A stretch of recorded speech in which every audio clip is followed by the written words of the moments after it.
Well, it really helps when you're putting on state playoff games to have a direct line to the weather department. The CIAC was on the phone with our guy, Mike Cameron, for almost all morning. They got one of the games in, but the Class L and S finals have been postponed until tomorrow. Now, Eyewitness Sports. After getting shut out on their home ice on Thursday, the Rangers looked to avoid elimination on the road in Pittsburgh, but the Penguins had other plans. Regarded as one of Connecticut's all-time best high school athletes, Scott Burrell will look to build off of his 22-8 start as a head coach here at Southern Connecticut State University. Lena felt lost and isolated shortly after her mother's passing. It's been 2 years since then, and she's become a leader, someone her friends and family members all knew she would become. Let's start with Double L baseball. Amity and Fairfield Ward, Spartans going for a 4th straight title. They'd get to it right away as Andrew Haig scores on the wild pitch, 1-0 Amity. It would get to 3-0 here when Eli Oliphant blasts a 2-run double to right center. 2 runs come in for the Spartans. Then the skies really opened up. A rain delay for almost 2 hours, but they'd started up again eventually. And here the Mustangs tied it up with 2 men on. Giacomo Brancato smashes a 3-run homer, and we're all tied up at 3. It would stay that way until the bottom of the 7th with the bases loaded. Amity's Max Sheps draws the walk, and that brings in the winning run for Amity. A walk-off walk wins it. 4-3 is your final. Amity is the first team in state history to win 4 straight baseball state titles. On to softball now, Holy Cross and Notre Dame Fairfield playing for the Class S title. The Crusaders won it last year and were looking to repeat this year. They took a 2-0 lead early on. Then they leaned on their star pitcher, Sarah Lawton, and she would deliver with a strikeout there. She would get into trouble here, but check out this defensive gem from Holy Cross. With 2 runners on, Holy Cross is able to turn the triple play, and just like that, they get out of the inning. What a play there.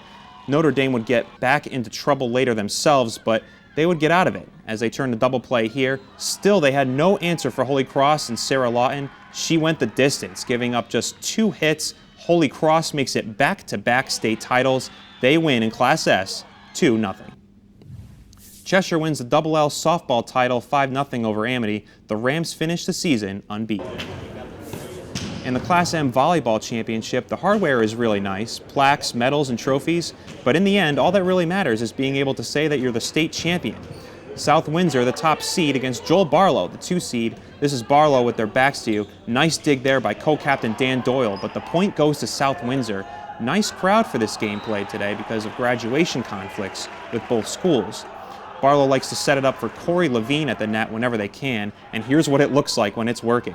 Joel Barlow led early on, but South Windsor won the first game 25-20, and they would go on to win the state title 3-0 over Joel Barlow. The South Windsor Bobcats are the Class M volleyball champs.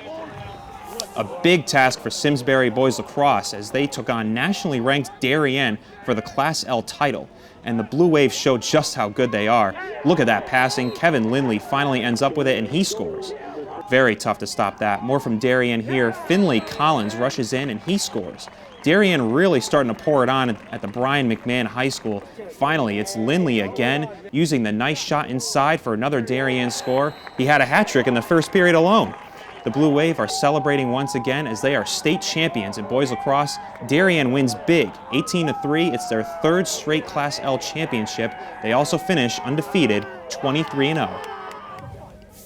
St. Joseph and Summers playing for the Class S Boys Lacrosse Championship. Summers battled back from an early deficit. Here, Christian Bailey spins around and he scores for the Spartans. They would find the back of the net again later on. That's Paley again using another spin move for another score for Summers. He had 8 goals on the day. How about that? He came to play. The Spartans fans look like what they're seeing. Norwalk from Norwalk this morning, but St. Joe's wouldn't go away. Jared Newell rips a nasty wrist shot, and you can't stop that one. The Cadets stayed in it for most of the day, but Summers had enough when it mattered most, and they win the Class S state title 14-8 over St. Joe's. It's their first state title in 10 years. In the Class M boys lacrosse final, New Canaan beat Daniel Hand 13-2.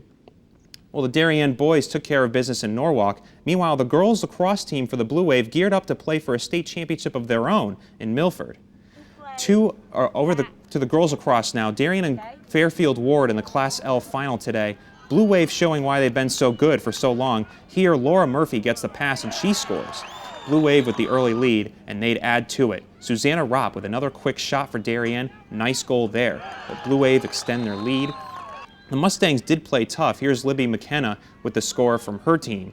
But too much Darien on this day. It's Ropp again off the quick shot for the score for the Blue Wave. Darien wins this one 12-5. It's their 4th straight state championship. That makes it an even sweep for the Blue Wave, taking home titles in both boys and girls lacrosse. New Canaan would take on Joel Barlow for the girls lacrosse Class M title this afternoon. Plenty of fans on hand in the rain this afternoon in Milford. New Canaan scored early in this one. That's senior Samantha Stewart finding an opening on the weak side for the score. New Canaan takes the lead. Back comes Joel Barlow. Look at the moves from Emma Kopic. She's a senior captain on the team and she scores. The Joel Barlow fans like what they see, and they show it in the stands in acrobatic fashion. Check that out.